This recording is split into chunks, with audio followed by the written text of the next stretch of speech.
Well, good evening, everyone.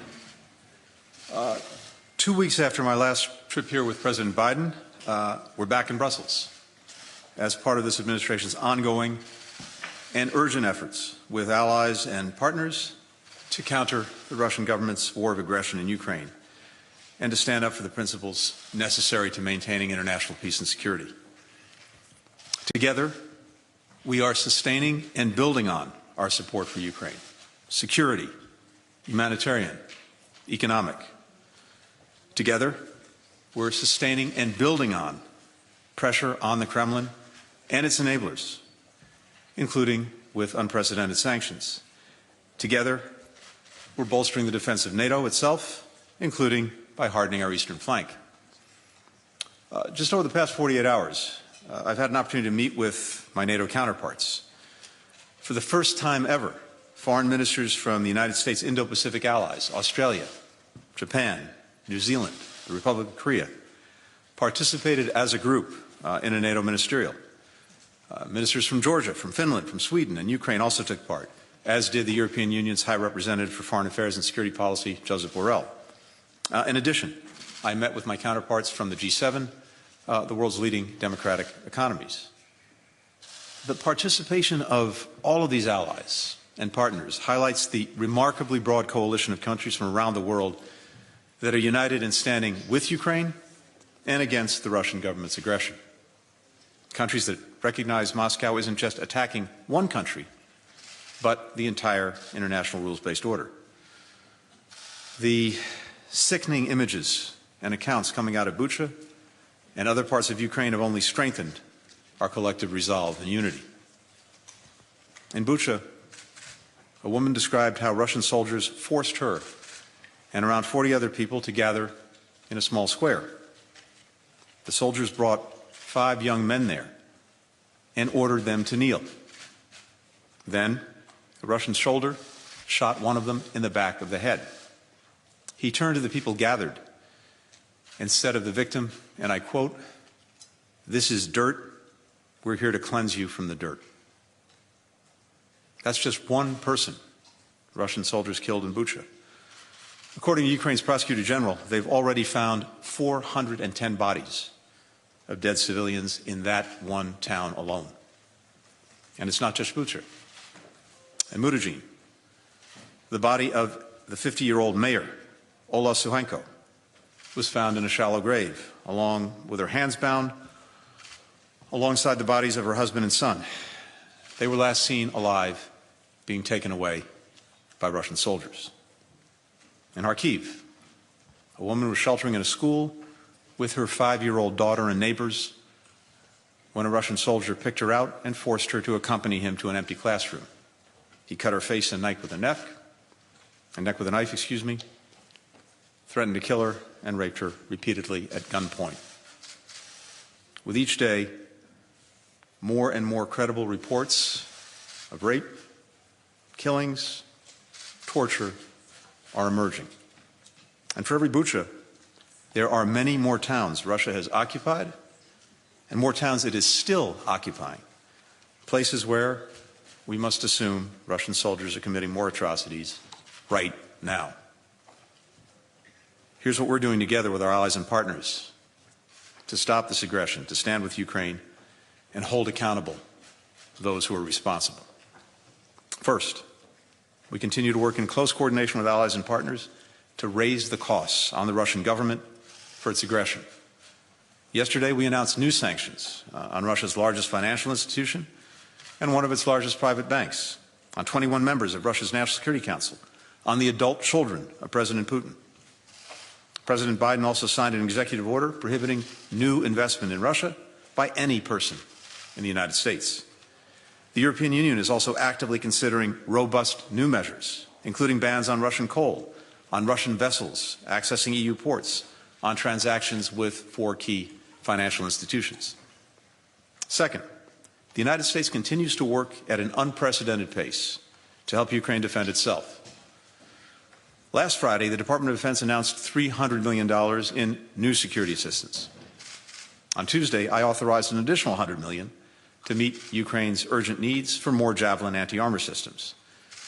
This will bring total U.S. security assistance to Ukraine since the beginning of Russia's invasion in February to over $1.7 billion and over $2.4 billion since January of last year.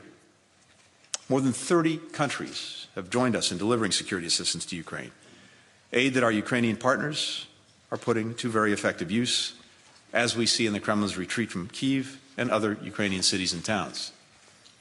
Today, I met again with my colleague and friend Dmytro Kuleba, Ukraine's foreign minister, to discuss how we can continue to provide Ukraine's courageous defenders with what they need to keep pushing Russia back. Third, we continue to provide significant aid to address the acute humanitarian crisis caused by the Kremlin's war. More than a quarter of Ukraine's population, over 11 million people, have been displaced. That's roughly equal to displacing the entire population of Belgium, the country we're in now, in the space of 6 weeks. President Biden announced that the U.S. government is prepared to provide more than $1 billion in new humanitarian assistance to those affected by Russia's war of aggression.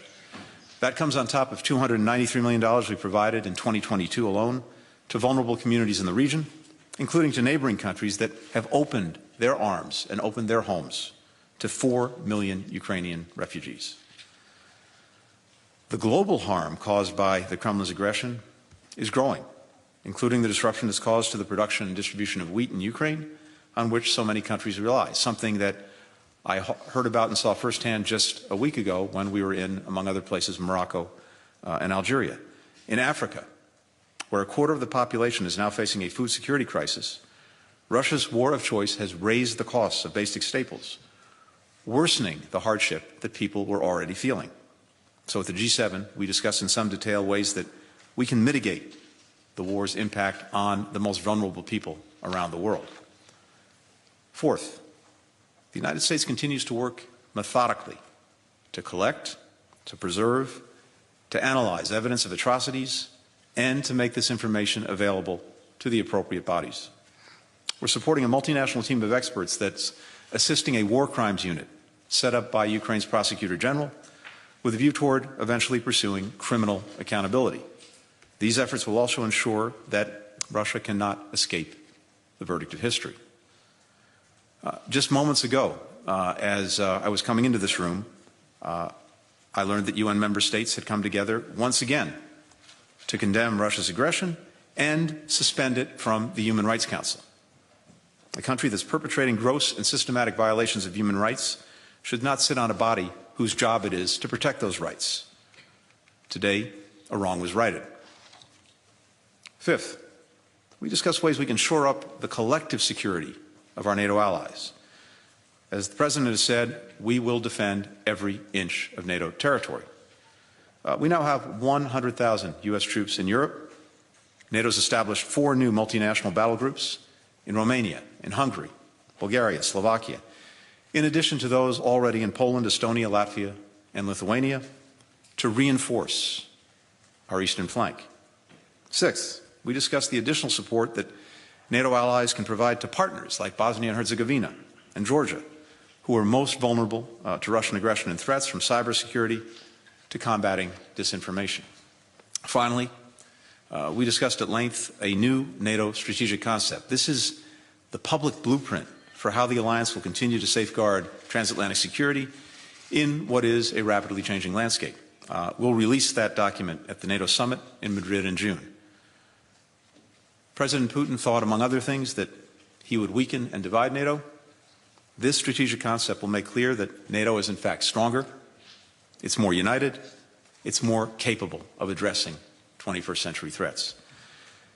And I can say unequivocally from my discussions with many colleagues here in recent days, colleagues from around the globe, the revulsion at what the Russian government is doing is palpable. There's a greater determination than ever to stand with Ukraine, to shore up and revitalize the international order that Moscow is trying to upend, to bring to bear even greater costs on the Russian government, to ensure that people are held accountable for their crimes. Thank you. We'll now turn to questions. We will start with Vivian Salama from the Wall Street Journal. Thanks, Ned. Thank you, Mr. Secretary. Two questions, if you'll indulge me. UK Foreign Minister Liz Truss said today that allies have agreed to help Ukrainian forces move from their Soviet-era equipment to NATO standard equipment on a bilateral basis. She used very specific language there. And so is the U.S. going to match that pledge? And if so, can you tell me a little bit about the timeline, when you plan on doing that? Second question is, Ukraine's Foreign Minister Kuleba said today that as long as the West continues buying Russian gas or oil, it is supporting the Russian war machine. That's a direct quote. Are you pressing Europeans to commit to a timeline, a more aggressive timeline, for banning Russian oil and gas? Thank you. Great. Thanks. So on the first question, first, as you know, and as I said, we have been individually as the United States and collectively as partners, more than 30 countries, providing to Ukraine the weapons and systems that we believe it can use most effectively and that it needs to push back against Russian aggression. And we're not going to let anything stand in the way of getting Ukrainians what they need and what we believe can be effective. So we're looking across the board right now, not only at what we've provided and continue to provide, but whether there are additional systems that would make a difference and that we could provide them. And we're doing that in close consultation with the Ukrainians as well as with allies and partners. On the energy situation, so we've seen over many years a dependence build up in Europe on Russian gas, especially, as well as on Russian oil. And I think what I'm hearing very clearly is a commitment to end that dependence.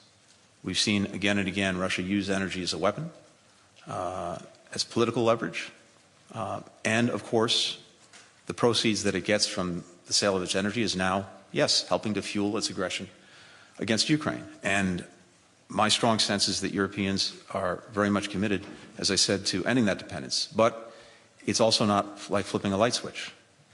You have to do it methodically. You have to put in place the necessary alternatives. The United States is doing a great deal to help in that regard. As you know, for this winter alone, we've worked to make sure that there were sufficient supplies, for example, of LNG to compensate for any losses from decreased sales of Russian energy or a cutoff in Russian energy. Going forward, you heard President Biden talk about this a couple of weeks ago. When he was here, we're committed to increasing the supply of LNG. Other countries are taking steps to increase supplies of different kinds of energy. And as I said, Europeans seem committed to moving forward on this. I think it also tells us how imperative it is that we accelerate the transition to renewables. And we can, I think, and Europe can make a virtue out of necessity, not only by moving away from Russian energy, from Russian gas and oil, but moving toward sustainable energy and toward renewables. But it's a process. It takes time. But my strong sense is that Europe is committed to doing that. Thanks. Missy Ryan, Washington Post. Two questions for you. Foreign Minister Kuleba also today said that as Russia prepares for its concentrated offensive in eastern Ukraine, that Kyiv needs new kinds of weapons and more weapons in days, not weeks, or else more people will die. Has the United States committed, or will the United States commit to providing new kinds of weaponry to Ukraine within that time frame? And then the second question for you, do you believe that the apparent Russian atrocities revealed in Bucha and in other parts of Ukraine make it harder to attain a negotiated settlement to the war? Thanks. So, Missy, again, on the weapons, we've been doing this, all along. By the way, the provision of weapons to Ukraine to defend itself against Russian aggression, President Biden moved out on that aggressively many, many months before the aggression took place because of our concern that Russia was planning and preparing for it. We did an initial drawdown. The President instructed back at the end of last summer, another one in December, and then, of course, many since the aggression. So one of the reasons that Ukrainians have been able to be so effective in pushing back this Russian aggression Of course, it starts with their extraordinary courage, but it's also because they already had in hand the weapons necessary to do that. And then, since the aggression, we have repeatedly and continuously, along with many allies and partners, supplied them with the most effective systems that we believe they need to deal with the armored vehicles, to deal with the tanks, to deal with the planes, to deal with the helicopters. But as I just said, we are looking at day in, day out, what we believe they most need, to include new systems that have not heretofore been provided. We're listening to them in terms of their assessment of what they need. We're putting that all together, and we're proceeding. And we have a strong sense of urgency. That was something that I think was felt among all allies and partners here today. When it comes to Bucha, the atrocities, the war crimes, accountability in and of itself is absolutely necessary. And we've seen this in past conflicts where atrocities have been committed, where war crimes have been committed, and where we have determined to get the evidence, get the facts, build the case. We've been able to do that, and sometimes it's taken a long time. The conflicts have come to an end, often through diplomacy. Accountability is continued. Sometimes it's actually not come to a conclusion until many years after the conflict has ended, but it has. And one day, one way, there will be accountability. Does Bucha make it harder to reach a negotiated settlement? The Russians will have to decide if they want to meaningfully engage in diplomacy and in negotiations. The Ukrainians have made clear that repeatedly that they're prepared to do that, but they've heard nothing from the Russians suggesting that they're serious about it. I don't think, in a sense, Bucha has anything to do with that. It has everything to do with what President Putin's calculus is, what he decides. What we can do about it, and what we are doing about it, is making sure that the Ukrainians have everything that they need to defend themselves and also strengthen their hand in any negotiation, that we make sure that we're keeping the pressure on Russia and indeed increasing that pressure through unprecedented sanctions, and as well that we shore up NATO's defenses to take away any notion in Russia's mind of extending the aggression being committed against Ukraine to a NATO country. Nick Schifrin, PBS. Yes, Secretary, thank you. Der Spiegel and others are reporting that German intelligence picked up over open lines Russian soldiers specifically talking about indiscriminately killing civilians. Can you confirm that the West has recordings of Russian soldiers talking about that? But the larger question is, what does it say? The Russian soldiers were apparently discussing this over open communications. And one on diplomacy. In the lead up to the war, Foreign Minister Sergei Lavrov either lied to you or didn't know what he was talking about. Can you deal with him in the future? And the connected question today is, European capitals are evicting Russian officials. Will the U.S. follow? Thanks. Thanks, Nick. I can't comment on the specific report that you're referring to, but what I can say is this, because we've said it before. We said before Russia committed this aggression that if it did, part of its campaign plan was to inflict atrocities, was to target individuals, was to commit the kinds of crimes that we're now seeing, to terrorize civilian populations. And so this, as we saw it, was part of the game plan all along. Now, horrifically, the world is seeing it as we see what happens in Bucha. And I've described it as there's a strange thing going on in the sense that, look, our TV screens have been filled for the last 42, 43 days with images coming out of Ukraine. Thanks to incredibly courageous Ukrainians who are filming things on their smartphones, and incredibly courageous reporters who stayed in Ukraine and are trying to bring this to the world.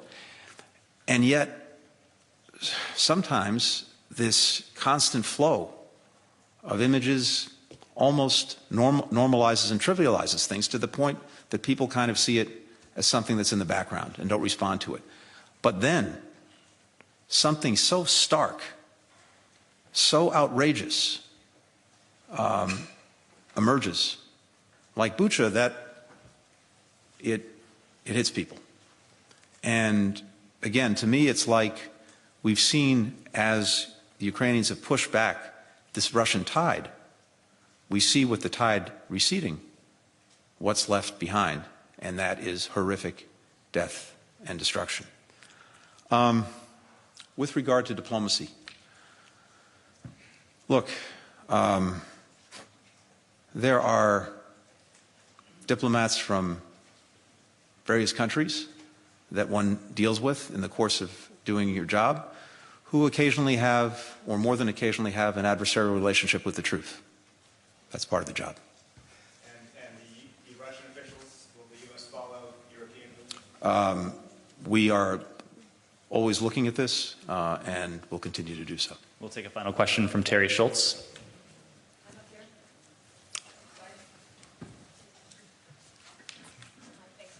Thanks, Mr. Secretary. Sorry, just to follow up on Missy's question. You yourself called what happened in Bucha outrageous. Everyone knows the Secretary General says that we are preparing for more such atrocities in Mariupol, in Donbass, as a major offensive is coming.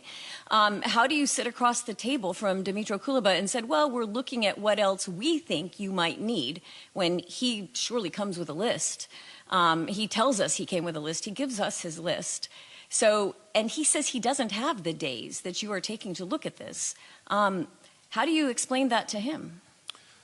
I talk to Foreign Minister Kuleba multiple times a week, and we're constantly going over what it is Ukraine needs, what it is we're providing, what it is we're helping other allies and partners provide. And again, you'll have to, ask him, but I think we were just together maybe an hour ago, and I don't want to put words in his mouth, but I think he said very clearly the appreciation that he has and that Ukraine has for the support that we have been consistently providing. So as we're speaking, we continue to provide what Ukraine needs, but it's also a constantly evolving picture. They're coming forward with new systems that they think that would be helpful and effective. We put our own expertise to bear, especially the Pentagon, to help determine what indeed we think could be effective, what Ukrainians would be ready to use as soon as they get it, and what we actually have access to and can get to them in real time. So it is an ongoing process. And again, the fact that the Russians have been pushed out of Kyiv, that they've been pushed back to eastern Ukraine, is the product of two things. First, as I said, the extraordinary courage of Ukrainians. But second, the fact that they've had in hand, including from before the aggression started, the tools necessary to help achieve that. Thank you, Mr. Thanks. Secretary.